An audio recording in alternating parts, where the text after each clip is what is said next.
Hello दोस्तों, आप सभी को मेरा प्यार भरा नमस्कार। मैं आशीष आप सबका स्वागत करता हूं आपके अपने पसंदीदा चैनल एक लक्ष्य एकेडमी में। तो आइए दोस्तों शुरू करते हैं घटना चक्र सीरीज में हिस्ट्री का नेक्स्ट वीडियो, जिसमें कि आज हम आपके लिए लेकर आए हैं बौद्ध धर्म। कौन सा था दोस्तों? बौद्ध धर्म। बौद्ध धर्म से आने वाले सभी क्वेश्चन यहाँ पर आपके लिए लाए गए हैं। इससे बाहर एक भी क्वेश्चन बौद्ध धर्म से नहीं बनेगा। ठीक है दोस्तों। ये हमारा प्रयास आपके संघर्ष से लेकर सफलता की ओर, और आशा करते हैं कि आप सब लोग बिल्कुल स्वस्थ होंगे और सारा समय अपना पढ़ाई में लगा रहे होंगे। दोस्तों आइए शुरू करते हैं। क्वेश्चन नंबर 1, गौतम बुद्ध का जन्म कब हुआ था? 563 ईसा पूर्व, 558, 561 या 544 ईसा पूर्व? तो इनका जन्म हुआ था दोस्तों 563 ईसा पूर्व में। एक सवाल आ सकता है जन्म कहाँ पर हुआ था? तो इनका जन्म हुआ था कपिलवस्तु के निकट लुम्बिनी में। कहाँ पर? कपिलवस्तु के निकट लुम्बिनी में। ठीक है। और इन्होंने जब 29 वर्ष की आयु में अपना घर त्याग दिया था तो उसको बौद्ध ग्रंथों में महामिनिष्कर्मन की उपाधि दी गई थी। अगला क्वेश्चन है, बुद्ध के जीवन की किस घटना को महाविनिष्कर्मन के रूप में जाना जाता है? तो जो उनका गृह त्याग था, क्या था? उनका गृह त्याग जो था उसको महाविनिष्कर्मन के रूप में जाना जाता है। आइए क्वेश्चन नंबर 2, गौतम बुद्ध की माँ किस वंश से संबंधित थी? तो गौतम बुद्ध की माँ जो संबंधित थी वह थी कोल्य वंश से। किससे दोस्तों? कोल्य वंश से संबंधित थी। बुद्ध का जन्म हुआ था कहाँ पर? वैशाली, लुम्बिनी, कपिलवस्तु, पाटलिपुत्र। तो अभी मैंने आपको बताया कपिलवस्तु के पास में लुम्बिनी में इनका जन्म हुआ था। ठीक है। चलिए क्वेश्चन नंबर 5, निम्न में से कौन सा नाम बुद्ध का दूसरा नाम है? पार्थ, मिहिर, पच्छन, गुंडाकेश या इनमें से कोई नहीं? तो कौन सा नाम है दोस्तों? इनमें से इनका नाम कोई सा भी नहीं है, क्योंकि हम जानते हैं कि गौतम बुद्ध का दूसरा नाम जो था वह था सिद्धार्थ। क्या नाम था? सिद्धार्थ। ठीक है। चलिए नेक्स्ट, निम्नलिखित में से किस राजवंश के अभिलेख से इस परंपरा का समर्थन होता है कि लुम्बिनी शाक्यमुनि बुद्ध का जन्म स्थान था? किस राजवंश के अभिलेख से इस परंपरा का समर्थन होता है कि लुम्बिनी शाक्यमुनि बुद्ध का जन्म स्थान था? मौर्य, सुंग, सातवाहन या कुषाण? बताइए दोस्तों। चलिए इसका जवाब है मौर्य। कौन सा वंश है? मौर्य राजवंश। क्योंकि मौर्य वंश से जो अशोक के रुम्मिनदेही अभिलेख, कौन सा अभिलेख है दोस्तों? अशोक के रुम्मिनदेही अभिलेख। याद रखना यह क्वेश्चन आएगा घूम फिर के कि कौन सा अभिलेख है। तो अशोक के रुम्मिनदेही अभिलेख से सूचना मिलती है कि शाक्यमुनि बुद्ध का जन्म लुम्बिनी में हुआ था। इसलिए अभिलेख के अनुसार अशोक राज्याभिषेक के 20 वर्ष बाद यहाँ आया था और उसने उस स्थान की पूजा की थी जहाँ शाक्यमुनि बुद्ध का जन्म हुआ था। साथ ही इस अभिलेख में लुम्बिनी के बुद्ध का जन्म स्थल होने के कारण इसे कर छूट प्रदान करने की घोषणा भी उल्लेख है। ठीक है। तो किस राजवंश में? मौर्य राजवंश में। ठीक है दोस्तों। और किस अभिलेख में? रुम्मिनदेही। कौन सा अभिलेख में? रुम्मिनदेही अभिलेख में। चलिए क्वेश्चन नंबर 7, निम्नलिखित में से कौन एक अशोक का अभिलेख इस परंपरा की पुष्टि करता है? तो कौन सा? अभी आपको बताया रुम्मिन स्तंभ अभिलेख। कौन सा? रुम्मिनदेही स्तंभ अभिलेख। नेक्स्ट, महात्मा बुद्ध का महापरिनिर्वाण कहाँ हुआ था? लुम्बिनी में, बोधगया में, कुशीनगर में या कपिलवस्तु में? तो कहाँ पर हुआ दोस्तों? वह हुआ था कुशीनगर में। महापरिनिर्वाण कहाँ हुआ था? कुशीनगर में। क्योंकि जब बौद्ध धर्म का प्रचार करते हुए महात्मा बुद्ध मल्लों की राजधानी, किसकी?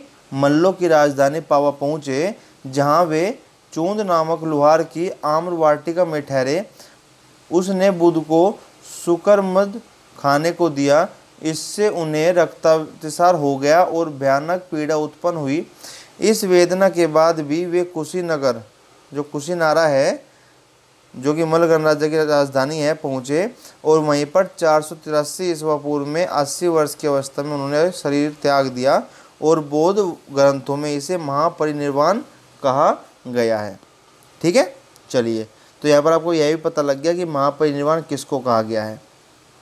क्वेश्चन नंबर 9, गौतम बुद्ध का महापरिनिर्वाण जिस राज्य में हुआ था वह है कौन सा? अभी आपको बताया, मल्ल राज्य है। नेक्स्ट, गौतम बुद्ध ने किस स्थान पर निर्वाण प्राप्त किया था? अभी आपने पढ़ा, कहाँ पर?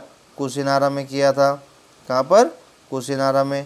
क्वेश्चन नंबर 11, महात्मा बुद्ध का परिनिर्वाण किसके गणतंत्र में हुआ था? तो भी आपने पढ़ा, मल्लों के गणतंत्र में। दोस्तों, हर एक एंगल से पूछा जाएगा सवाल और वह हर एक एंगल का सवाल यहाँ पे आपके सामने आपके लिए लाया गया है दोस्तों। सो प्लीज़ बड़े ध्यान से इसको पढ़िएगा। चलिए, महापरिनिर्वाण मंदिर अवस्थित है, महापरिनिर्वाण मंदिर अवस्थित है कुशीनगर में, सारनाथ में, बोधगया में, श्रावस्ती में। तो ये है आपका कुशीनगर में। ठीक है, चलिए नेक्स्ट, क्वेश्चन नंबर 13, निम्नलिखित राज्यों में से किनका संबंध बुद्ध के जन्म जीवन से था? अवंती, गांधार, कौशल, मगध। अवंती, गांधार, कौशल, मगध।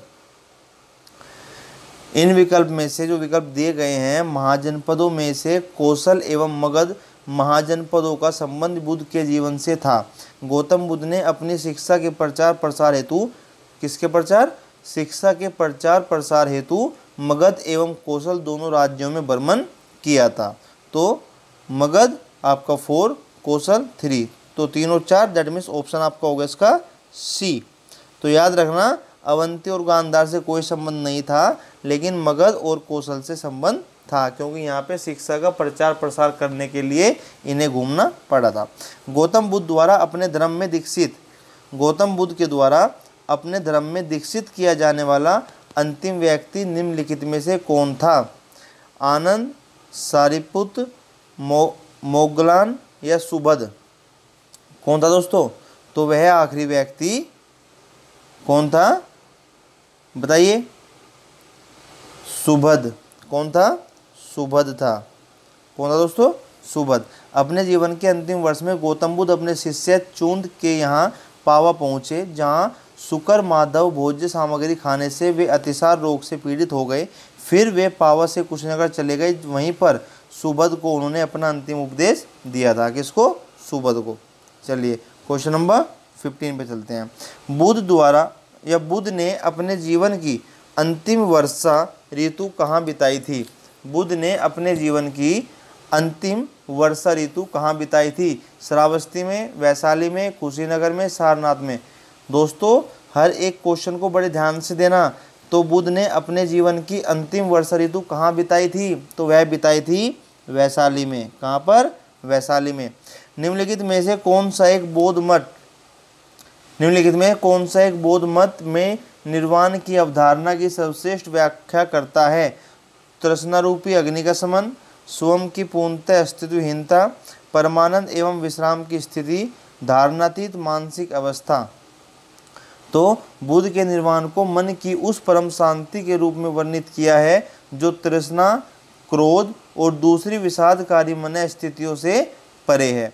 यह शांति तभी प्राप्त होती है जब सभी वर्तमान इच्छाओं के कारण समाप्त हो जाएं और भविष्य में पैदा हो सकने वाली इच्छाओं को जड़ से नाश हो जाए। निर्वाण में तृष्णा और द्वेष के कारण जड़ से समाप्त हो जाते हैं, जिससे मनुष्य सभी प्रकार के कष्टों या संसार में पुनर्जन्म के चक्र से छूट जाता है। तो तृष्णा रूपी अग्नि का शमन, ऑप्शन आपका ए इसका जवाब रहेगा दोस्तों। ठीक है, चलिए नेक्स्ट क्वेश्चन नंबर 17। आलार कालाम कौन थे? आलार कालाम कौन थे? बुद्ध के एक शिष्य थे, एक प्रतिष्ठित बौद्ध भिक्षु थे, बुद्धकालीन एक शासक या बुद्ध के एक गुरु? तो बिल्कुल सही बात दोस्तों, यह बुद्ध के एक गुरु थे। क्या नाम था इनका? आलार कालाम, बुद्ध के एक गुरु थे। महानिष्कर्मण के बाद ज्ञान की खोज में महात्मा बुद्ध आलार कालाम के आश्रम पहुँचे तथा उनसे दीक्षा ली। कालाम के आश्रम में उन्होंने तपस्या की, किंतु इससे बुद्ध संतुष्ट नहीं हुए। आलार कालाम सांख्य दर्शन के आचार्य थे तथा अपनी साधना शक्ति के लिए विख्यात थे। ठीक है, चलिए नेक्स्ट। महात्मा बुद्ध ने अपना पहला धर्म चक्र परिवर्तन, महात्मा बुद्ध ने अपना सबसे पहला धर्म चक्र परिवर्तन किस स्थान पर दिया था? ध्यान देना दोस्तों, महात्मा बुद्ध ने अपना पहला धर्म चक्र परिवर्तन किस स्थान पर दिया था? लुम्बिनी में, सारनाथ में, पाटलिपुत्र में या वैशाली में? तो क्या जवाब है दोस्तों उसका? ज्ञान प्राप्ति के पश्चात गौतम बुद्ध ने अपने मत का प्रचार प्रारंभ किया। अरुवेला से वे सबसे पहले ऋषिपत्तन, जो कि अभी सारनाथ वाराणसी के निकट है, आए। यहाँ उन्होंने 5 ब्राह्मण सन्यासियों को पहला उपदेश दिया। इस प्रथम उपदेश को धर्म चक्र परिवर्तन कहा जाता है। जो उन्होंने पहला धर्म उपदेश दिया था उसी को ही धर्म चक्र परिवर्तन कहा गया है। तो फिर कहाँ पर दिया था? ये इन्होंने दिया था सारनाथ में। कहाँ पर? सारनाथ में। ठीक है, आइए क्वेश्चन नंबर 19। बुद्ध ने अपना पहला उपदेश कहाँ दिया था? देखिए सीधा जवाब है दोस्तों, पहला है धर्मचक्र परिवर्तन। लेकिन अगर आपको नहीं पता धर्मचक्र परिवर्तन किसको कहते हैं तो आप गलत जवाब दोगे। दूसरा, आपको पता है कि पहला उपदेश धर्मचक्र परिवर्तन को कहते हैं, तो आप इसका जवाब 1 सेकंड में दे दोगे कि इसका जवाब आपका सारनाथ है। ठीक है, ग्रंथों में उल्लिखित धर्मचक्र परिवर्तन है बुद्ध का दर्शन, सारनाथ में दिया गया प्रथम उपदेश, या उनके धार्मिक आदर्श, या बौद्ध अनुष्ठान। तो दोस्तों हम सब जानते हैं कि यह क्या है, बताइए। यह है सारनाथ में दिया गया उनका पहला उपदेश। किनका? गौतम बुद्ध का। चलिए नेक्स्ट 21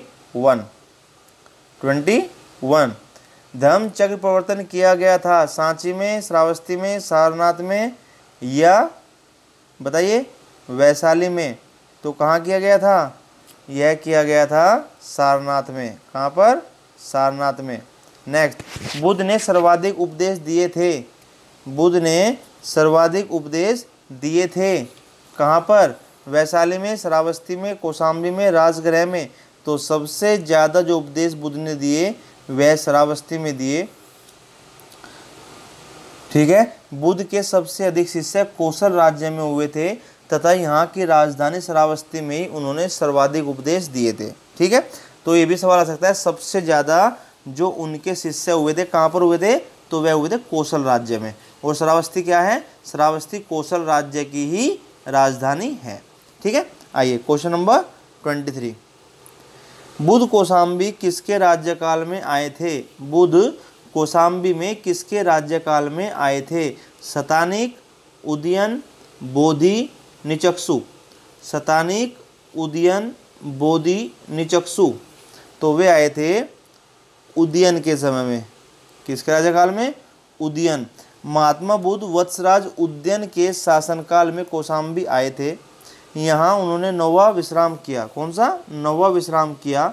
उदयन ने पिंडोला भारद्वाज के प्रभाव से बौद्ध बनने के बाद घोषिताराम विहार भिक्षु संघ को दान किया था। ठीक है, चलिए नेक्स्ट। बुद्ध की मृत्यु के पश्चात प्रथम बौद्ध संगीति की अध्यक्षता किसने की? बुद्ध की जब मृत्यु हो गई तो मृत्यु के पश्चात प्रथम बौद्ध संगीति की अध्यक्षता किसने की? महाकश्यप ने या धर्मसेन ने, अजातशत्रु ने या नागसेन ने? तो यह की थी दोस्तों महाकश्यप ने। किसने? महाकश्यप ने। प्रथम बौद्ध समिति, प्रथम बौद्ध परिषद बुद्ध की मृत्यु के तत्काल बाद राजगृह की सप्तपर्णी गुफा में हुई। कहाँ पर? राजगृह की सप्तपर्णी गुफा में। इस समय मगध का शासक अजातशत्रु था। इस संगीति की अध्यक्षता महाकश्यप ने की और इसके बुद्ध के प्रमुख शिष्य आनंद और उपाली भी उपस्थित थे। इसमें बुद्ध की शिक्षाओं का संकलन हुआ तथा उन्हें सूत और विनय नामक 2 पिटकों में विभाजित किया गया। आनंद तथा उपाली क्रमशः धर्म और विनय के प्रमाण माने गए हैं। ठीक है, चलिए question number 25। Question number 25। So question number 25 है आपका, प्रथम बौद्ध परिषद का संचालन निम्नलिखित में से किस एक ने किया था? तो किसने किया था? महाकश्यप ने। किसने किया था दोस्तों? महाकश्यप ने।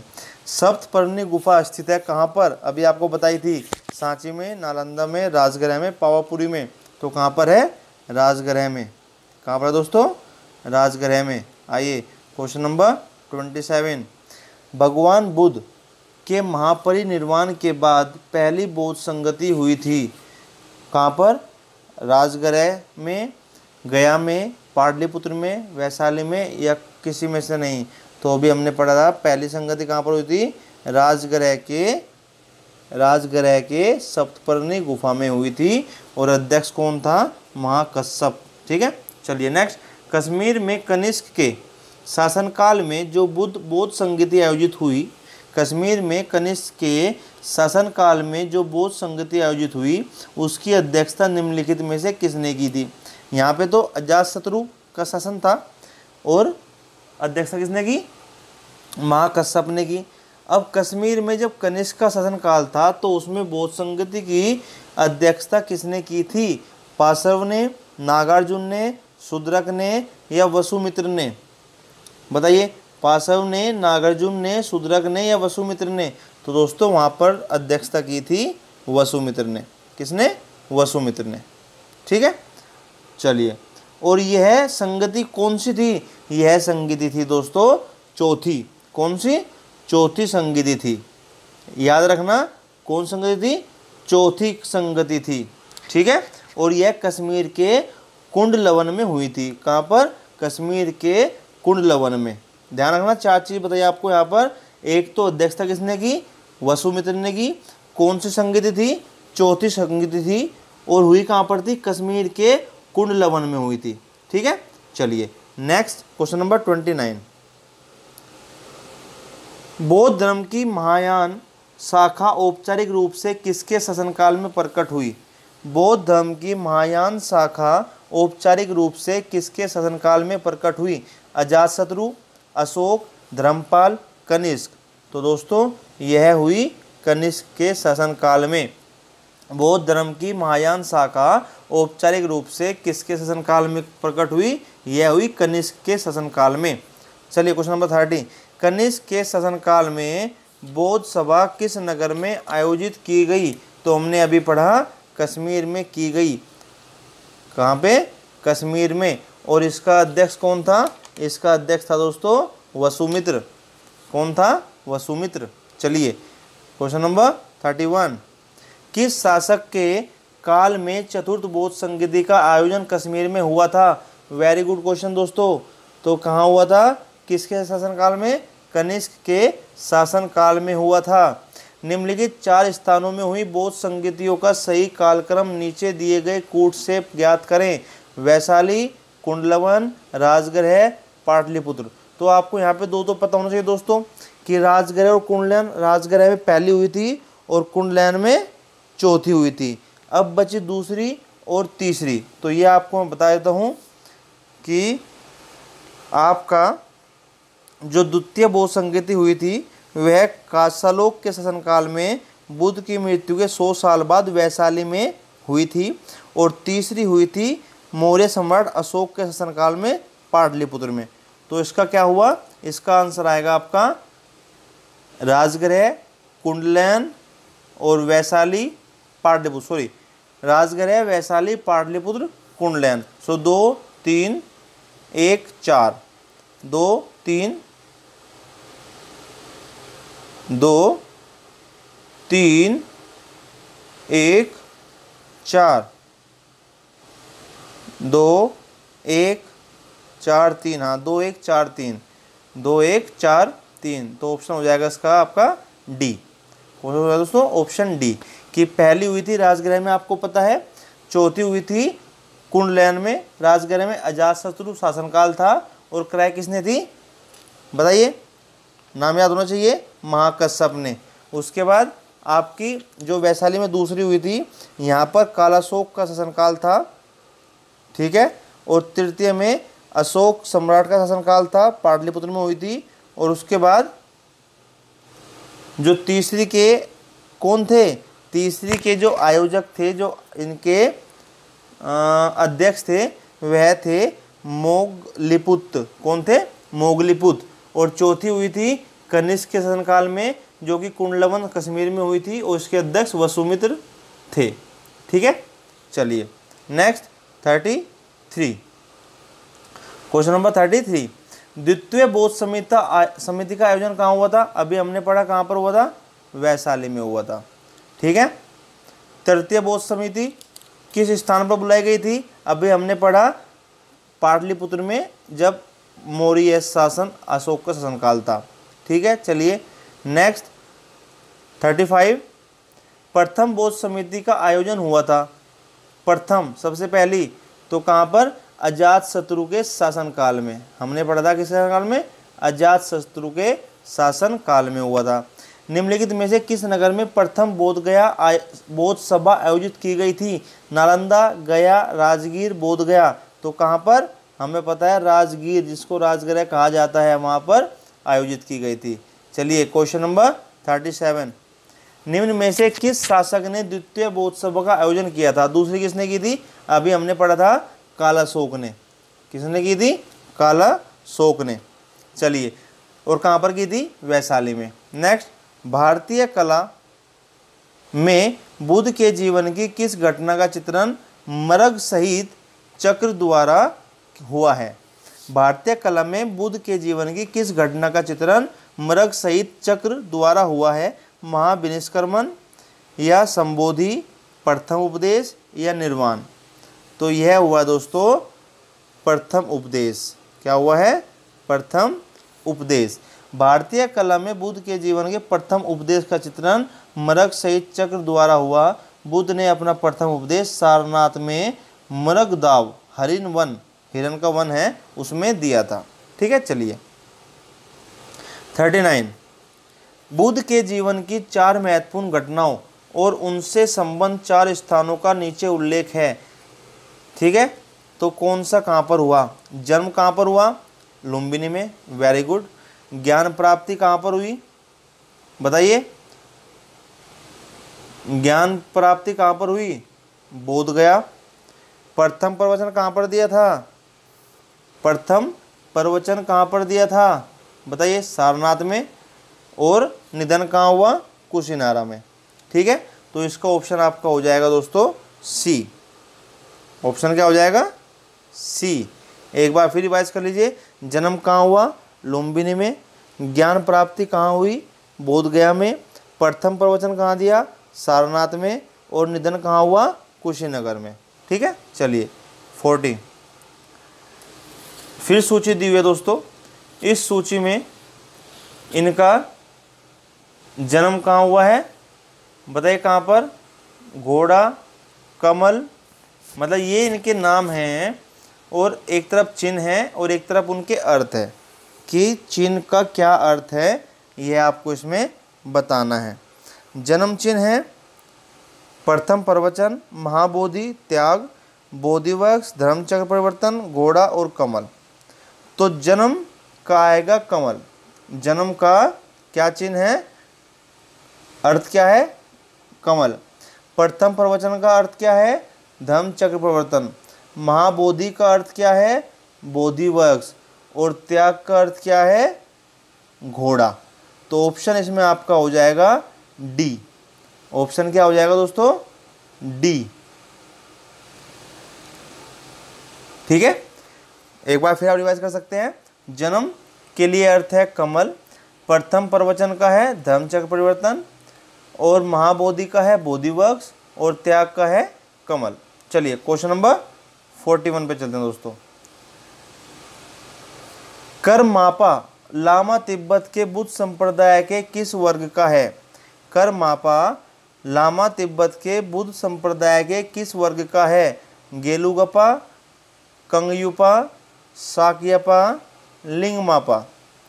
तो जो आपका करमापा लामा तिब्बत के बुद्ध संप्रदाय के कंगयुपा वर्ग से संबंधित है। कहाँ से है? कंगयुपा वर्ग से संबंधित है। चलिए, महात्मा बुद्ध के संबंध में निम्नलिखित कथनों में कौन सही है? उनका जन्म कपिलवस्तु में हुआ था, बिल्कुल सही बात है। उन्होंने बोध गया में ज्ञान प्राप्त किया था, बिल्कुल सही है। उन्होंने वैदिक धर्म को अस्वीकार किया था, बताइए, किया था।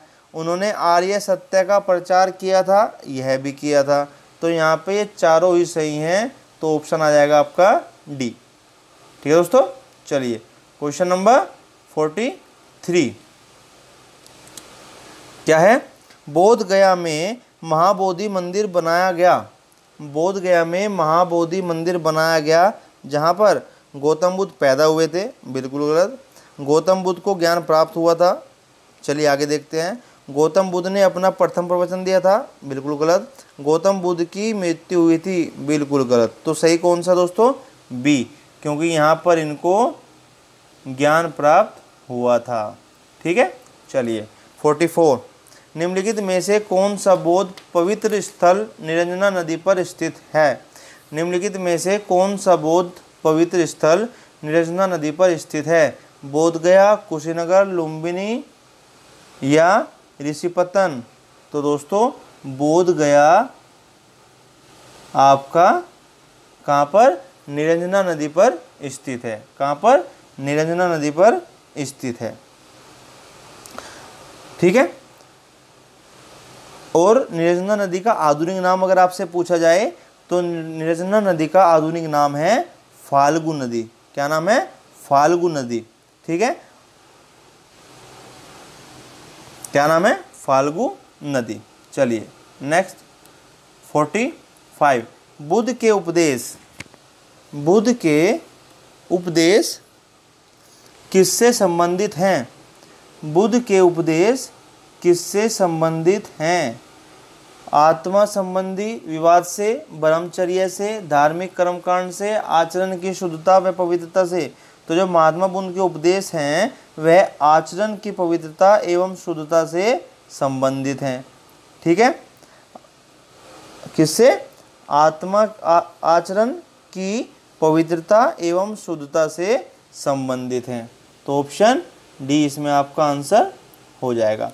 निम्नलिखित में से कौन बुद्ध के जीवन काल में ही संघ प्रमुख होना चाहता था? निम्नलिखित में से कौन बुद्ध के जीवन काल में ही संघ प्रमुख होना चाहता था? देवदत्त, महाकश्यप, उपाली, आनंद? तो कौन था दोस्तों? देवदत्त। कौन? देवदत्त। देवदत्त बुद्ध का चचेरा भाई था। वह पहले उसका अनुगत बना और फिर उनका विरोधी बन गया। वह बौद्ध संघ से बुद्ध को हटाकर स्वयं संघ का प्रधान बनना चाहता था, किंतु उसे इसमें सफलता नहीं मिली। वस्तुतः देवदत्त उसी दिन से संघ का प्रधान बनने की सोचने लगा था जब वह पहले भिक्षु बना था। ठीक है, चलिए नेक्स्ट 47 गौतम बुद्ध ने अपनी मृत्यु के उपरांत बौद्ध संघ के नेतृत्व के लिए निम्न में से किसे नामित किया था? किसे नामित किया था? आनंद, महाकश्यप, उपाली या उपर्युक्त में से कोई नहीं। तो दोस्तों बिल्कुल सही बात है, ऑप्शन डी इसका सही जवाब होगा, क्योंकि उसने इन तीनों में से किसी को भी नामित नहीं किया था। कुशीनगर में मल्लों के सालवन के विश्राम के दौरान उनकी मृत्यु से पूर्व बुद्ध ने भिक्षुओं को निकट बुलाकर धर्मोपदेश दिया था। आनंद, शायद तुम ऐसा सोचो कि हमारे शास्त्र चले गए, अब हमारा शास्त्र नहीं है। आनंद, ऐसा मत समझना, मैंने जो धर्म और विनय किए हैं मेरे बाद वे ही तुम्हारे शास्त्र होंगे। ठीक है, कौन होंगे? वे ही तुम्हारे शास्त्र होंगे। जो मैंने अब तो उपदेश दिए हैं वे ही तुम्हारे शास्त्र होंगे। इस प्रकार स्पष्ट है कि बुद्ध ने अपनी मृत्यु के उपरांत बौद्ध संघ के नेतृत्व के लिए किसी को नामित नहीं किया था, बल्कि अपने उपदेशों को ही मार्गदर्शक बताया था। ठीक है, चलिए अष्टांग मार्ग की संकल्पना अंग है।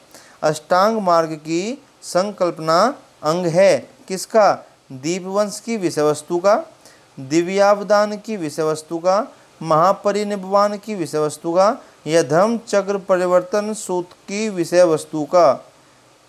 चलिए बता देते हैं। गौतम बुद्ध के चतुर्थ आर्य सत्य, जो गौतम बुद्ध के 4 आर्य सत्य हैं उसमें से चौथा है दुख निरोध का। क्या? दुख निरोध का उपाय बताया है। इसे दुख निरोध गामिनी प्रतिपदा कहा जाता है। इसे मध्यमा प्रतिपदा भी या मध्यम मार्ग भी कहते हैं। उनके इस मध्यम प्रतिपद में 8 सोपान हैं, इसके लिए इसे अष्टांगिक मार्ग कहते हैं। क्या कहते हैं? अष्टांगिक मार्ग कहते हैं। तो जो इसका जवाब होगा वह होगा धम्म चक्र प्रवर्तन सूत्र का विषय वस्तु का अंग है। ठीक है, तो अष्टांग मार्ग क्यों कहा गया? क्योंकि जो इनका मध्यम प्रतिपद है, मध्यम प्रतिपद है, उसमें 8 सोपान है और 8 सोपान की वजह से उनको अष्टांगिक मार्ग भी कहते हैं। और जो उनके 8 सोपान है वे क्या हैं? सम्यक दृष्टि, सम्यक संकल्प, सम्यक वाक, सम्यक कर्मांत, सम्यक आजीव, सम्यक व्यायाम, सम्यक स्मृति एवं सम्यक समाधि। ये अष्टांगिक मार्ग धर्म चक्र प्रवर्तन सूत्र की विषय वस्तु का अंग है। ठीक है, चलिए क्वेश्चन नंबर 49 पे आते हैं। गौतम बुद्ध के बारे में निम्न में से क्या सत्य है?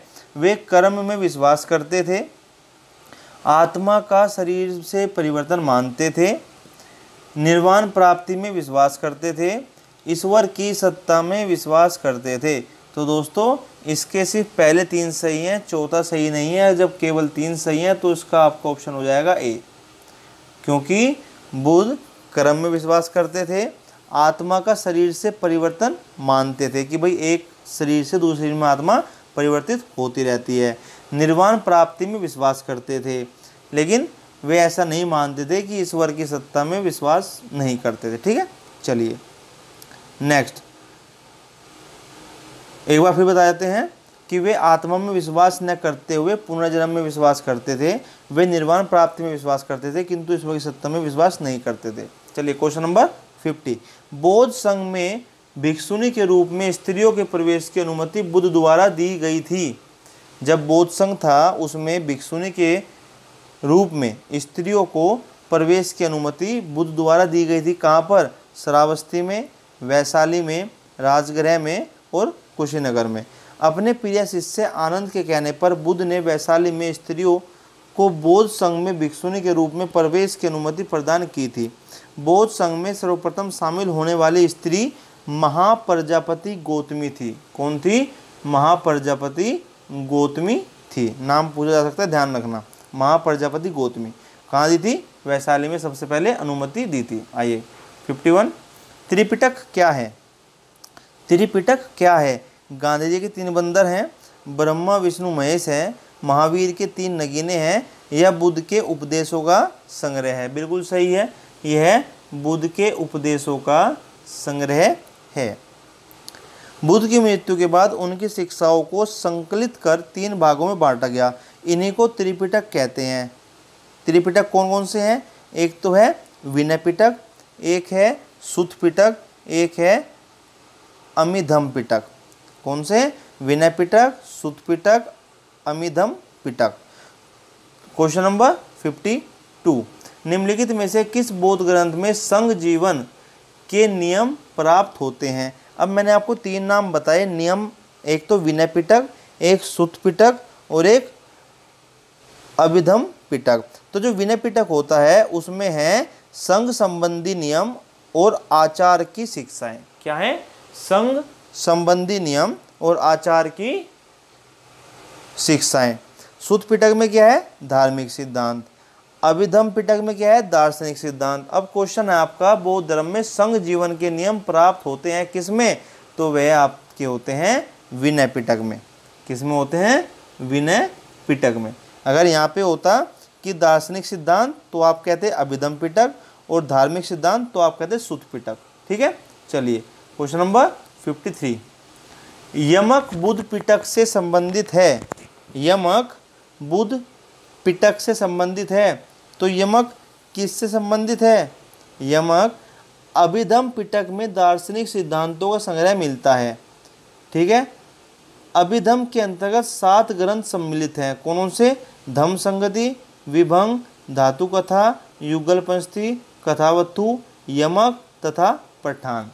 तो आपको यह भी याद होने चाहिए जो 7 ग्रंथ हैं, अगर इनमें से किसी का भी नाम आ गया तो आप एटलीस्ट सही ऑप्शन पे निशान लगा दो। तो कौन से हैं ये 7 ग्रंथ और किसके हैं? ये अभिधम पिटक के हैं। धम्म संगनी, विभंग, धातु कथा, युगल पंचती, कथावत्थु, यमक तथा पट्टान। तो यमक किस में है? अभिधम में। किस में है? अभिधम पिटक में। चलिए नेक्स्ट। निम्न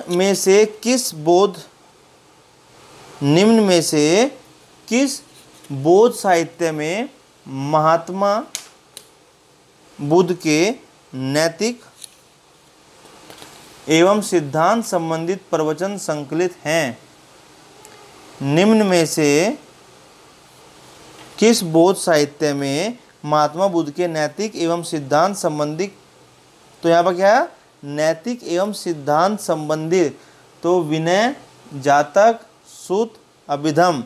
तो हमने पढ़ा था जहाँ धार्मिक सिद्धांत की बात आए तो वहाँ पर ऑप्शन होगा आपका सूत पिटक। कौन सा? सूत पिटक। सूत पिटक में महात्मा बुद्ध के नैतिक एवं सिद्धांत संबंधित प्रवचन संकलित हैं, अर्थात इसमें बौद्ध धर्म के सिद्धांत एवं उपदेश संग्रह हैं। ठीक है। विनय पिटक में संघ संबंधी नियम और दैनिक जीवन है, आचार विचारों, विधि विशेषों आदि का संग्रह है। जातकों में क्या है? जातकों में बुद्ध के पूर्व जन्मों की कहानियाँ संग्रहित हैं। जातक में क्या है? पूर्व जन्मों की कहानियाँ। चलिए 55 पे चलते हैं दोस्तों। बौद्ध धर्म के त्रिरत्न का क्या अभिप्राय है? त्रिरत्न का क्या अभिप्राय है? त्रिपिटक, शील समाधि संघ, बुद्ध धम्म संघ या सत्य अहिंसा करुणा। तो क्या है दोस्तों? इसका है कि बुद्ध धम्म और संघ, बुद्ध धम्म और संघ, ये इसके 3 रत्न हैं। बौद्ध धर्म के 3 रत्न कौन से हैं? बुद्ध, धम्म और संघ। ठीक है। नेक्स्ट, अशोक का राम विहार निम्नलिखित में से किस स्थान पर स्थित था? अशोक का राम विहार निम्नलिखित में से किस स्थान पर स्थित था? वैशाली, पाटलिपुत्र, कौशाम्बी, श्रावस्ती। वैशाली, पाटलिपुत्र, कौशाम्बी, श्रावस्ती। तो ये आपका था पाटलिपुत्र में। कहाँ पर था? पाटलिपुत्र में। ठीक है। और यह मौर्य शासक अशोक ने निर्मित करवाया था। ठीक है दोस्तों। चलिए क्वेश्चन नंबर 57। प्राचीन भारत के बौद्ध मठों में पौरन नामक समारोह आयोजित किया जाता था, जो कि क्या था? संघ, परिनायक और धर्म तथा विनय विषयों पर एक एक वक्ता को चुनने का अवसर होता था, या वर्षा ऋतु के दौरान मठों में प्रवास के समय भिक्षुओं द्वारा किए गए अपराधों की स्वीकारोक्ति का अवसर होता था, या किसी नए व्यक्ति को बौद्ध संघ में प्रवेश देने का समारोह होता था, जिसमें उसका सिर मुंडवा दिया जाता और पीले वस्त्र दिए जाते थे, या आषाढ़ की पूर्णिमा के अगले दिन बौद्ध भिक्षुओं के एकत्र होने का अवसर होता था, जब वे वर्षा ऋतु के आगामी 4 महीनों के लिए निश्चित आवास चुनते थे। ठीक है। तो इसका जवाब जो होगा दोस्तों, इसका जवाब है बी, कि जो वर्षा ऋतु के दौरान मठों में प्रवास के समय भिक्षुओं द्वारा किए गए अपराधों की स्वीकारोक्ति का अवसर होता था। ठीक है। वर्षा ऋतु के जो समय 4 महीने बौद्ध भिक्षु बौद्ध महाविहारों में निवास करते थे, इस समय धर्म प्रचार का कार्य स्थगित रहता था। वर्षा ऋतु की समाप्ति पर जब पुनः धर्म प्रचार कार्य प्रारंभ होता, तो बौद्ध भिक्षु पौरन नामक समारोह का आयोजन करते थे, जिसके पीछे किए गए कार्यों पर विचार करते हुए आगे की कार्य योजना बनाई जाती थी। इसके अतिरिक्त भिक्षु इस समारोह में अपने द्वारा किए गए अपराधों को भी स्वीकार करते थे। तो इसके लिए आप ऑप्शन बी पर मार्क कर लीजिए दोस्तों। ठीक है। चलिए क्वेश्चन नंबर 58। विश्व का सबसे ऊंचा कहा जाने वाला विश्व शांति स्तूप बिहार में कहाँ है? वैशाली, नालंदा, राजगीर, पटना। तो कहाँ पर है? राजगीर, जिसको आप राजगृह भी कहते हैं। बिहार में राजगीर की पहाड़ियाँ 400 मीटर की ऊंचाई वाली पर स्थित है शांति स्तूप, विश्व का सबसे ऊंचा कहा जाने वाला विश्व शांति स्तूप है। ठीक है। राजगीर की पहाड़ियों पर बुद्ध की 80 फीट बड़ी प्रतिमा जो बोध गया में है निर्मित की गई थी, जापानियों के द्वारा, थाई लोगों के द्वारा, श्रीलंकाइयों के द्वारा, भूटानियों के द्वारा। तो यह की गई थी दोस्तों जापानियों के द्वारा। किसके द्वारा? जापानियों के द्वारा की गई थी, और इसके निर्माण में 7 वर्ष का समय लगा था। आइए क्वेश्चन नंबर 60। सर्वप्रथम स्तूप शब्द कहाँ मिलता है? सर्वप्रथम स्तूप शब्द कहाँ मिलता है? तो सर्वप्रथम स्तूप शब्द मिलता है आपको ऋग्वेद में। कहाँ पर? ऋग्वेद में मिलता है। और इसमें ऋग्वेद में जो इसका अर्थ है वह किसी वस्तु का ढेर। स्तूप का मीनिंग क्या है? किसी वस्तु का ढेर। चलिए, यह स्तूप स्थल जिसका संबंध भगवान बुद्ध के जीवन की किसी घटना से नहीं रहा है वह कौन सा है? सारनाथ, सांची, बोधगया, कुशीनगर। तो हम सब जानते हैं, इतनी देर में हमने पढ़ा सांची कहीं पर भी नहीं आया। ठीक है, चलिए क्वेश्चन नंबर 62 पर आते हैं। अनात्मवाद क्या है? अनात्मवाद सिद्धांत है सांख्य का, वेदांत का, बौद्ध दर्शन का या जैन दर्शन का, या इनमें से कोई नहीं। तो दोस्तों अनात्मवाद बौद्ध दर्शन का सिद्धांत है। किसका? बौद्ध दर्शन का सिद्धांत है। ठीक है, तो इसमें जो अनात्मवाद का सिद्धांत गौतम बुद्ध के प्रतीतीय समुत्पाद के सिद्धांत से ही सिद्ध होता है। इसे नैरात्मवाद भी कहा जाता है। कुछ विचारकों के मतानुसार अनात्मवाद का सिद्धांत केवल आत्मा पर लागू होता है। इससे आत्मा और भौतिक जगत दोनों को ही व्याख्या होती है। ठीक है, चलिए क्वेश्चन नंबर नेक्स्ट 63। संसार अस्थिर और अक्षणिक है। संसार अस्थिर और अक्षणिक है का निम्न में किससे संबंध है? बौद्ध, जैन, गीता, वेदांत। तो इसका संबंध भी आपका बौद्ध से है दोस्तों। किससे है? बौद्ध से। संसार अस्थिर और अक्षणिक है तो किससे संबंधित है? बौद्ध से। आइए 64। अक्षणिकवाद का प्रतिपादन किसने किया? अक्षणिकवाद का प्रतिपादन किसने किया? बुद्ध, जैन, चारवाक, न्याय, इनमें से कोई नहीं। तो दोस्तों बुद्ध ने इसका प्रतिपादन किया। ठीक है, नेक्स्ट। निम्नलिखित में से किसे एशिया के ज्योतिपुंज के तौर पर जाना जाता है? गौतम बुद्ध को, महात्मा गांधी को, महावीर स्वामी को, स्वामी विवेकानंद को। एशिया का ज्योतिपुंज, तो दोस्तों यह उपलब्धि भी हमारे गौतम बुद्ध को ही है। गौतम बुद्ध को ही एशिया के ज्योतिपुंज के तौर पर जाना जाता है। चलिए 66। सर एडविन आर्नोल्ड की पुस्तक the light of the Asia आधारित है किस पर?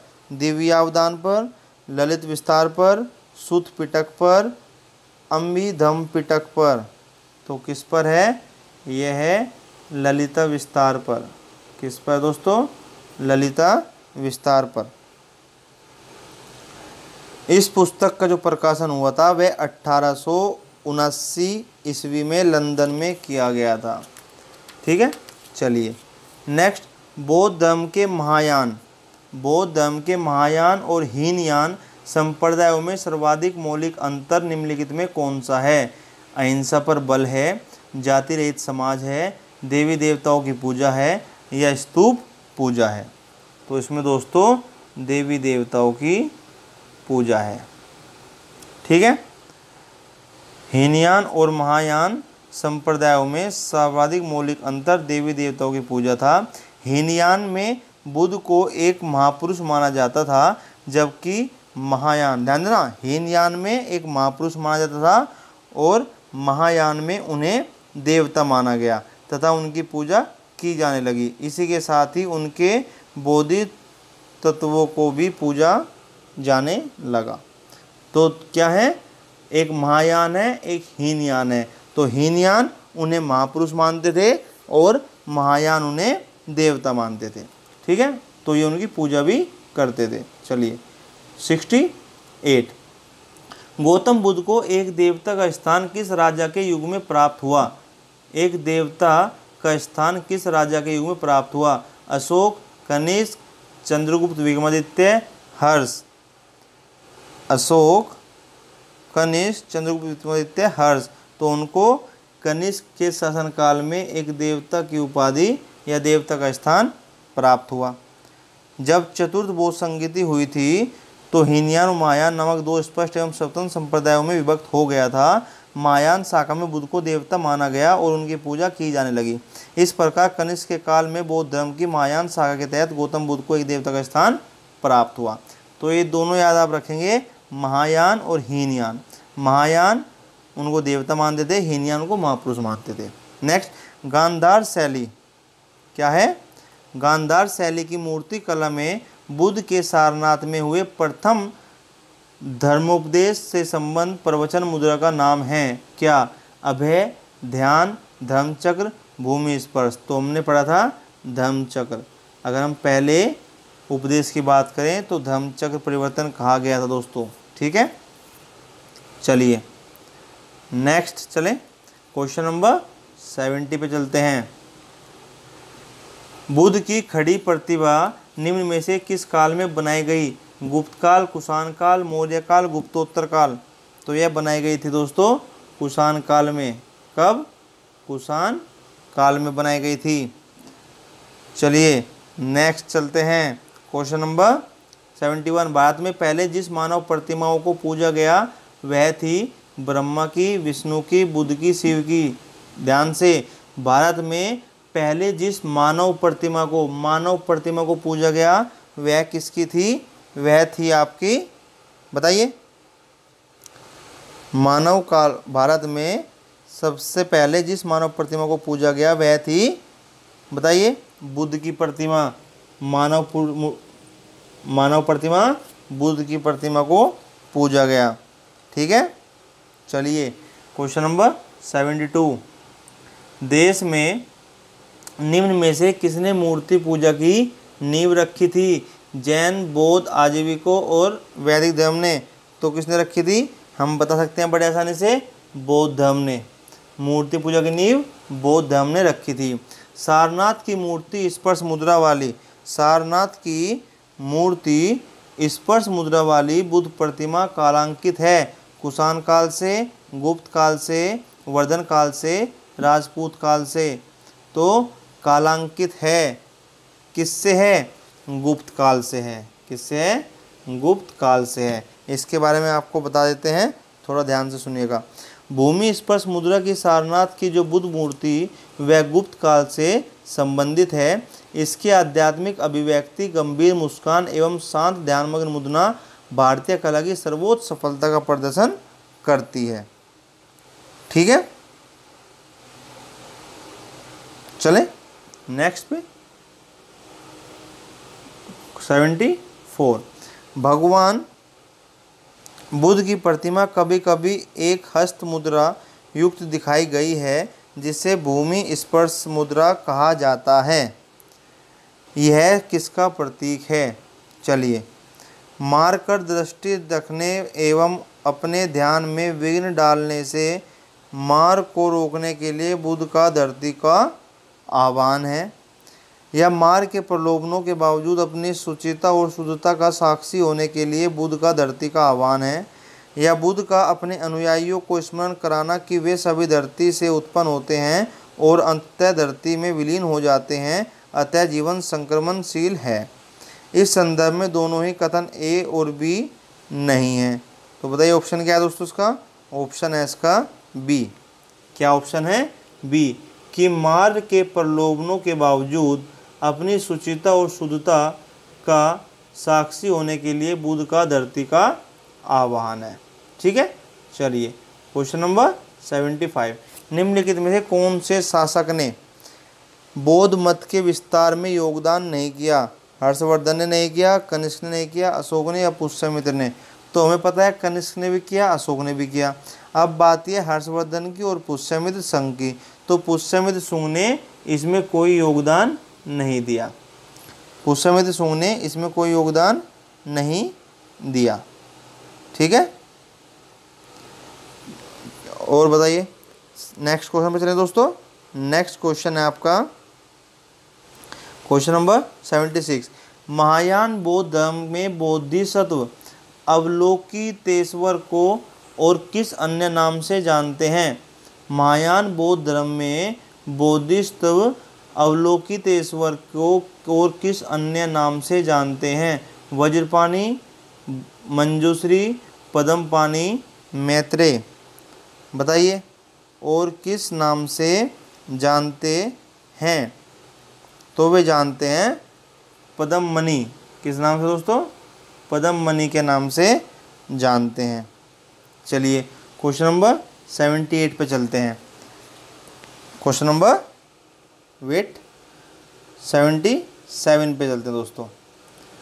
77 में आपका है, 77 में है दोस्तों कि निम्नलिखित वक्तव्यों में विचार करें और नीचे दिए गए कूट से सही उत्तर चुनें। कुशीनगर मल्ल गणराज्य की राजधानी थी। महात्मा बुद्ध का महापरिनिर्वाण कुशीनगर में हुआ था। तो दोस्तों ए और आर दोनों सही हैं भाई। कुशीनगर मल्ल गणराज्य की राजधानी है, ये हमने पढ़ा था, और महात्मा बुद्ध का महापरिनिर्वाण कुशीनगर में हुआ था, बिल्कुल ठीक है। ठीक है, लेकिन अब वह उसकी राजधानी है इसलिए महापरिनिर्वाण हुआ, या महापरिनिर्वाण हुआ इसलिए राजधानी है, ये इसकी व्याख्या नहीं है। तो आपका इसका ऑप्शन बी बिल्कुल सही हो जाएगा। ठीक है दोस्तों, चलिए क्वेश्चन नंबर 78। निम्नलिखित युग्मों में से कौन सा सही सुमेलित है?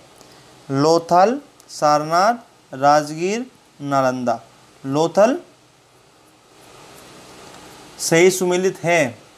तो लोथल प्राचीन गोदी क्षेत्र, सारनाथ बुद्ध का प्रथम धर्मोपदेश, बिल्कुल। राजगीर अशोक का सिंह स्तंभ शीर्ष। राजगीर नहीं, नो। चलिए नेक्स्ट, नालंदा बौद्ध अधिगम का महान पीठ। बौद्ध अधिगम का महान पीठ, तो बिल्कुल ठीक है। तीसरा नहीं है, तीसरा गलत है आपका दोस्तों। राजगीर अशोक का स्तंभ शीर्ष नहीं है। ठीक है, लोथल गोदीबाड़ा के अवशेष मिले हैं। सैंदव पुरास्थल लोथल में गोदीबाड़ा के अवशेष मिले हैं। सारनाथ में महात्मा बुद्ध ने अपना प्रथम उपदेश दिया था। नालंदा में महान पीठ था, यहाँ कुमारगुप्त के शासनकाल में विश्वविद्यालय की स्थापना हुई। अशोक का सिंह स्तंभ जो है वह राजगीर में नहीं है बल्कि सारनाथ में स्थित है। कहाँ पर है? सारनाथ में स्थित है। तो जो सही हैं वे आपके कौन सा है? सी। कौन सा दोस्तों? आपका पहला, दूसरा, चौथा सही है, तीसरा आपका गलत है। ठीक है, तो ध्यान देना इस चीज़ पे। चलिए 79, महायान बौद्ध धर्म में बोधिसत्व। ओके ठीक है, चलिए महायान बौद्ध धर्म में बोधिसत्व अवलोकितेश्वर को और किस अन्य नाम से जाना जाता है? यह हमने अभी पढ़ा था, पद्म पानी के नाम से। किससे? पद्म पानी के नाम से। महायान बौद्ध धर्म में बोधिसत्व ओहो सॉरी दोस्तों, सॉरी, लगातार 2 बार आ गया, माफ़ी चाहूँगा दोस्तों। चलिए 81 पे आते हैं। भारत के धार्मिक इतिहास के संदर्भ में निम्नलिखित कथनों पर विचार कीजिए। पहला, बोधिसत्व बौद्ध मत के हीनहान संप्रदाय की केंद्रीय संकल्पना है। क्या ऐसा है? नहीं। बोधिसत्व अपने प्रबोध के मार्ग पर बढ़ता हुआ करुणा में है। बिल्कुल ठीक है। बोधिसत्व समस्त सचेतन प्राणियों को उनके प्रबोध के मार्ग पर चलने में सहायता करने के लिए स्वयं की निर्वाण प्राप्ति विलंबित करता है। बिल्कुल ठीक है। तो ये दूसरा और तीसरा ठीक है दोस्तों, पहला ठीक नहीं है, तो आप इसमें ऑप्शन बी लगाएंगे। चलिए नेक्स्ट 82, बोधिसत्व पद्म पानी का चित्र सर्वाधिक प्रसिद्ध और प्रातः चित्रित चित्रकारी है, जो कि कहाँ पर है? अजंता में है, बदामी में है, बाग में है या एलोरा में है। तो कहाँ पर है दोस्तों? ये आपको पता है कि ये अजंता में है। कहाँ पर है? अजंता में है। हीनयान अवस्था का विशालतम एवं सर्वाधिक विकसित शैलवृक्ष चैत्यगृह स्थित है। कहाँ पर? पीतलखोड़ा में, जुन्नगर में, जुन्नार में या कार्ले में या बेडसा में। कहाँ पर है दोस्तों? तो यह है आपका कार्ले में। कहाँ पर? यह है आपका कार्ले में। और जो कार्ले है वह आपका महाराष्ट्र के पूना में नावल तालुका में स्थित है। कहाँ पर है? महाराष्ट्र के पूना में नावल तालुका में। ठीक है, चलिए क्वेश्चन नंबर 84। निम्नलिखित में से किस शैलकृत गुफा में 11 सिरों के बोधिसत्व 11 सिरों के बोधिसत्व का अंकन मिलता है? निम्नलिखित में से किस शैलकृत गुफा में 11 सिरों के बोधिसत्व का अंकन मिलता है? अजंता, एलोरा, कन्हेरी, अजंता, एलोरा, कन्हेरी या कार्ले? बताइए, अजंता, एलोरा, कन्हेरी या कार्ले कहाँ से मिलते हैं? तो ये मिलते हैं आपको कन्हेरी से। कहाँ से? ये मिलते हैं आपको कन्हेरी से। ठीक है, तो सलसेरी द्वीप में स्थित, कौन से? सलसेरी द्वीप में स्थित कन्हेरी गुफाएं महाराष्ट्र में मुंबई शहर का एक प्रमुख पर्यटन स्थल है। यह गुफाएं संजय गांधी राष्ट्रीय उद्यान परिसर में स्थित हैं और प्राचीन अभिलेखों में कान्हासैल, कृष्णगिरी, कान्हागिरी के नाम से उल्लिखित कन्हेरी बौद्धों का प्रमुख केंद्र था। ठीक है, चलिए प्रथम शताब्दी ईस्वी में किस भारतीय बौद्ध भिक्षु को चीन भेजा गया था? प्रथम शताब्दी ईस्वी में किस बौद्ध भिक्षु को चीन भेजा गया था? असंग, अश्वघोष, वसुमित्र, नागार्जुन। तो किसको भेजा गया था? नागार्जुन को भेजा गया था। किसको? नागार्जुन को। नागार्जुन कनिष्क के दरबार की एक महान विभूति था। उसने अपनी पुस्तक माध्यमिक कारिका में सापेक्षता सिद्धांत को प्रस्तुत किया। चीनी मान्यता के अनुसार नागार्जुन ने चीन की यात्रा कर वहाँ बौद्ध शिक्षा प्रदान की थी। ठीक है, चलिए क्वेश्चन नंबर 86 पे आते हैं। शून्यता के सिद्धांत का सर्वप्रथम प्रतिपादन करने वाले बौद्ध दार्शनिक का नाम? ध्यान से सुनो दोस्तों, शून्यता के सिद्धांत का सर्वप्रथम प्रतिपादन करने वाले बौद्ध दार्शनिक का नाम? नागार्जुन, नागसेन, आनंद, अश्वघोष। तो बिल्कुल सही बात है, इसका जवाब है नागार्जुन। क्या नाम है? नागार्जुन। माध्यमिक या शून्यवाद के मत के प्रवर्तक नागार्जुन हैं, जिनकी प्रसिद्ध रचना माध्यमिक कारिका है। इसे सापेक्षवाद भी कहा जाता है, जिसके अनुसार प्रत्येक वस्तु किसी न किसी कारण से उत्पन्न हुई है और वह उन पर निर्भर है।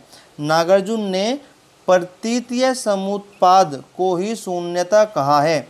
इस मत में बुद्ध द्वारा प्रतिपादित मध्यम मार्ग के सिद्धांत को विकसित किया गया। ठीक है, चलिए नागार्जुन किस बौद्ध संप्रदाय के थे? नागार्जुन किस बौद्ध संप्रदाय के थे? सौत्रांतिक, वैभाषिक, माध्यमिक, योगाचर। तो बिल्कुल सही है।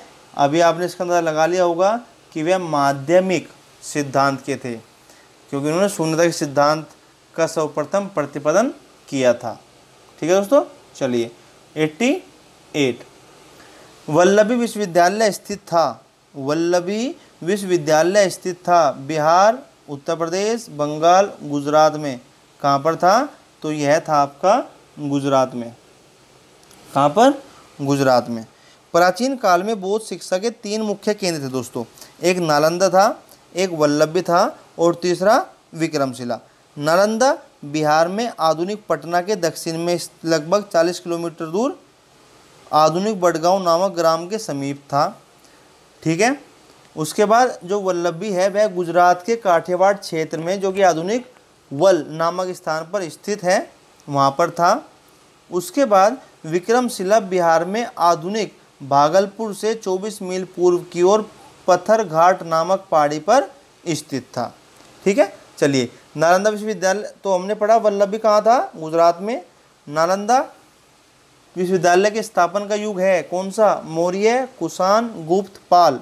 मौर्य, कुषाण, गुप्त, पाल। तो यह है गुप्त युग। कौन सा दोस्तों? गुप्त युग में नालंदा विश्वविद्यालय की स्थापना हुई थी। चलिए 90। नालंदा विश्वविद्यालय के संस्थापक कौन थे? तो आप सबको पता है, कुमार गुप्त। कौन दोस्तों? कुमार गुप्त नालंदा विश्वविद्यालय के संस्थापक थे। ठीक है, चलिए नालंदा विश्वविद्यालय किस लिए विश्व प्रसिद्ध था? चिकित्सा, तर्कसंगत, बौद्ध धर्म दर्शन या रसायन विज्ञान? वैसे तो वह हर चीज़ के लिए विश्व प्रसिद्ध था, लेकिन सबसे पहले नंबर पर बौद्ध धर्म दर्शन आता है जिसके लिए वह विश्व प्रसिद्ध था। क्वेश्चन नंबर 92, नीचे दो वक्तव्य दिए हैं, एक कथन है और दूसरा कारण है, क्या दोनों ध्यानपूर्वक पढ़िए। कथन, 12वीं शताब्दी के अंत तक नालंदा महाविहार का पतन हो गया था, क्या ये सही है? हाँ, बिल्कुल सही है। दूसरा, महाविहार को राजकीय परश्रय मिलना बंद हो गया था, क्या महाविहार को राजकीय परश्रय मिलना बंद हो गया था? बिल्कुल हो गया था, लेकिन हम जानते हैं कि यह इसकी व्याख्या नहीं करता है, तो हमारा ऑप्शन बी हो जाएगा। नालंदा में एक विख्यात बौद्धपीठ एवं विश्वविद्यालय था। यह दक्षिणी बिहार में राजगीर, जिसको आप राजगीर कहते हैं वर्तमान में, के निकट स्थित था। 5वीं सदी के मध्य गुप्तों के समय में नालंदा स्थित विश्वविद्यालय अस्तित्व में आया। 12वीं सदी के अंत तक मुस्लिम आक्रमण के फलस्वरूप महाविहार का पतन हो गया। इससे पूर्व बंगाल के पास बंगाल के पाल शासकों द्वारा विक्रमशिला विश्वविद्यालय को संरक्षण देने में फलस्वरूप नालंदा का महत्व घटने लगा था। इस प्रकार कथन और कारण दोनों सही हैं, ठीक है, लेकिन कारण कथन की सही व्याख्या नहीं करता। चलिए 93, नव नालंदा महाविहार किसके लिए प्रख्यात है, किसके लिए विख्यात है? तो किसके लिए? हुएनसांग स्मारक के लिए, महावीर का जन्म स्थान, पाली अनुसंधान संस्थान या संग्रहालय? तो हमने अभी पढ़ा पाली अनुसंधान संस्थान के लिए विख्यात है। क्या? नव नालंदा महाविहार, ठीक है। चलिए 94, निम्नलिखित में से कौन सी बात बौद्ध धर्म तथा जैन धर्म में समान नहीं है? निम्नलिखित में से कौन सी बात बौद्ध धर्म और जैन धर्म में समान नहीं है? अहिंसा, वेदों के प्रति उदासीनता, आत्मदमन, रीति रिवाजों की अस्वीकृति। तो जो समान नहीं है वह है आत्मदमन। क्या है? आत्मदमन, ठीक है। तप, जिसको आत्मदमन कहते हैं, और भोग की अति का परिहार एवं मध्यम मार्ग का अनुसरण केवल बौद्ध धर्म में किया गया था, जैन धर्म में नहीं किया गया। जबकि वेदों की प्रमाणता के प्रति अनास्था, कर्मकांडों की फलकता का निषेध एवं प्राणियों की हिंसा का निषेध दोनों धर्मों में किया गया है, ठीक है। सो तप, जिसको आप आत्मदमन कहते हो, और भोग की अति का परिहार एवं मध्यम मार्ग का अनुसरण केवल बौद्ध धर्म में किया गया था। चलिए नेक्स्ट 95, निम्नलिखित में से कौन से बौद्ध धर्म और जैन धर्म दोनों में समान रूप से विद्यमान थे?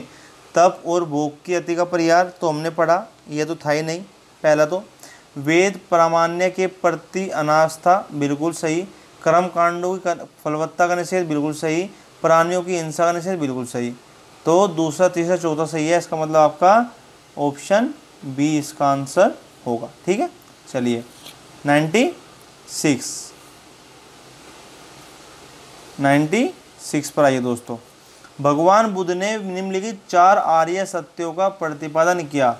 भगवान बुद्ध ने निम्नलिखित 4 आर्यों का सत्य प्रतिपादन किया। नीचे दिए गए कोट का प्रयोग उन्हें सही क्रम में रखिए। दुख है, दुख का निरोध है, दुख निरोध का मार्ग है, दुख का कारण है। बताइए, दुख है, दुख का निरोध है, तो दुख निरोध का मार्ग है, दुख का कारण है। तो जो इसका बिल्कुल सही क्रम है वह यह है कि दुख है, दुख के बाद दुख का कारण है। भाई दुख है तो दुख का कारण भी है, दुख का कारण है तो उसका निरोध भी है, और जब निरोध है तो उसका मार्ग भी है, ठीक है। तो ये आपका ADBC। दोबारा सुन लीजिए, दुख है तो उसका कारण भी होगा, कारण है तो निरोध भी होगा, और निरोध है तो उसका मार्ग भी होगा, ठीक है दोस्तों। चलें आगे। निरोध का मतलब होता है अंत। तो अगर भाई दुख है तो दुख का दुख का क्या, तो दुख का कारण भी होगा, और दुख का कारण है तो उसका अंत भी होगा, और अंत है तो अंत संभव भी होगा। ठीक है, चलें आगे। चलिए क्वेश्चन नंबर 97। बौद्ध तथा जैन दोनों ही धर्म विश्वास करते हैं कि कर्म और पुनर्जन्म के सिद्धांत सही हैं। मृत्यु के पश्चात ही मोक्ष संभव है। स्त्री तथा पुरुष दोनों ही मोक्ष प्राप्त कर सकते हैं। जीवन में मध्यम मार्ग सर्वश्रेष्ठ है। तो इनका जो सही है वह सबसे पहला कि हाँ वो कर्म और पुनर्जन्म के सिद्धांत सही है। ठीक है, चलिए क्वेश्चन 98। बौद्ध दर्शन के अनुसार विचार कीजिए, पुनर्जन्म नहीं होता, तो भाई ये तो गलत है। वो तो कहते हैं होता है। आत्मा की सत्ता नहीं है, वो कहते हैं कि है। ठीक है, तो भाई इसका ऑप्शन आएगा आपका डी, एक गलत है और आर सही है। ठीक है, क्योंकि बौद्ध कहते हैं कि पुनर्जन्म होता है। ठीक है ना। चलिए 99। बौद्ध धर्म के विषय में कौन सा कथन सही है? उसने वर्ण एवं जाति को अस्वीकार नहीं किया। ठीक है, उसने ब्राह्मण वर्ग की सर्वोच्च सामाजिक कोटि को चुनौती दी, बिल्कुल सही है। उसने कुछ एक शिल्पों को निम्न माना, बिल्कुल ठीक है। तो इसका वो तीनों ही ठीक है। अब तीनों ठीक है तो आपका ऑप्शन सी आ जाएगा। ठीक है, अब इसका एक्सप्लेनेशन क्या है वह देख लीजिए आप एक बार। बौद्ध धर्म में वर्ण व्यवस्था को स्वीकार तो किया, लेकिन उसने ब्राह्मण वर्ण की सर्वोच्च सामाजिक स्थिति को स्वीकार नहीं किया। बौद्ध धर्म में कुछ शिल्पों को निम्न माना गया है। ठीक है ना। चलिए क्वेश्चन नंबर 100। Question number 100। बौद्ध धर्म के विस्तार के कारणों में सम्मिलित थे क्या क्या? पहला, धर्म की सादगी, बिल्कुल। दलितों के लिए विशेष अपील, बिल्कुल। धर्म की मिशनरी भावना, बिल्कुल ठीक। स्थानीय भाषा का प्रयोग, बिल्कुल ठीक। दार्शनिकों द्वारा वैदिक भावना की सुदृढ़ता, नहीं भाई ये गलत है। तो इसका ऑप्शन सिर्फ सी हो जाएगा। 1, 2, 3 और 4 सही हैं, पांचवा इससे कोई संबंध नहीं रखता। ठीक है, चलिए क्वेश्चन नंबर 101। बस दोस्तों एंड चल रहा है। आरंभिक मध्ययुगीन समय में बौद्ध धर्म का पतन किन किन कारण से शुरू हुआ? उस समय तक बुद्ध विष्णु के अवतार समझे जाने लगे और वैष्णव धर्म का हिस्सा बन गए, बिल्कुल ठीक है।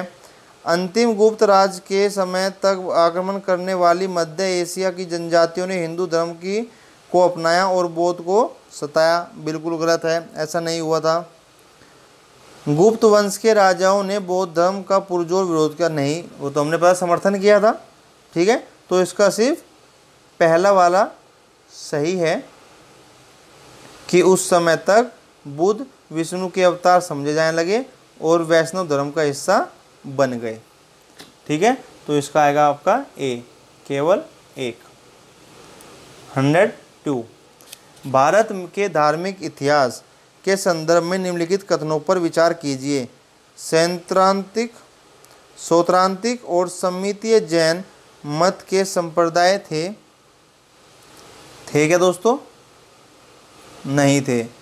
उसके बाद सर्वास्तिवादियों की मान्यता थी कि जो दृग विषय है, जिसको आप फिनोमिना कहते हैं, के अव्यय पूर्णतः अक्षणिक नहीं है, अपितु अव्यक्त रूप से संदेश विद्यमान रहते हैं।